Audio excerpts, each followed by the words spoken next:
When we roll two dice and add their sums together, we end up with 36 possibilities of outcomes, which we have down here in this chart to help us answer some of these two dice questions. So to find the probability that their sum is a 7, well, count up all the different ways we can roll a 7, and looking along here along the diagonal, I can see that this is the most likely outcome to get. There are 6 of those 7. So again, probability is expressed as how many things do we want to have happen. There's 6 ways for it to happen. Out of how many ways can it happen altogether? Well, there's 36 possible outcomes when we roll two dice. Simplifying that fraction gets us a probability of 1/6. Remember, probability can be expressed as a fraction, a decimal, or a percentage, any of those that you want. Next up, they ask us, what's the probability that our sum is less than or equal to 9? Well, once again, you can use your chart. Just count up all the numbers that are 9, or all the numbers that are less than that. One way that we could do this too is we could count up the numbers that we don't want. In other words, the numbers that are bigger than 9, so 10, 11, and 12. In that case, I see there are 6 of those numbers. And the only reason I bring this up is if we know there's 6 numbers we don't want, and I know there's 36 possible outcomes, that means there's 30 numbers that are less than or equal to 9.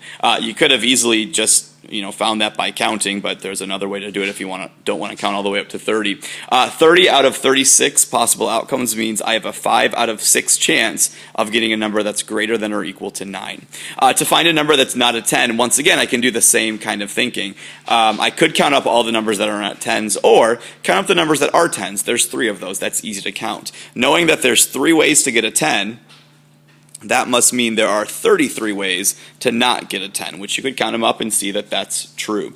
Simplifying that fraction, 33 out of 36, means I've got an 11 out of 12 chance, or about a 92% if I make a probability, to get a number that's not a 10.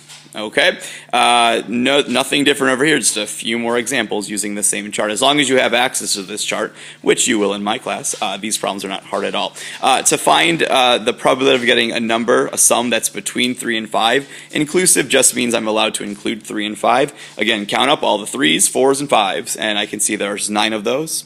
Out of, again, 36 possible outcomes when I roll 2 dice, I have a 1 out of 4 shot of getting that to happen. Oops. And then finally, a prime number or an even number. So I'm going to count up all my numbers that are prime. Remember, 1's not prime, although there's no 1's in my chart.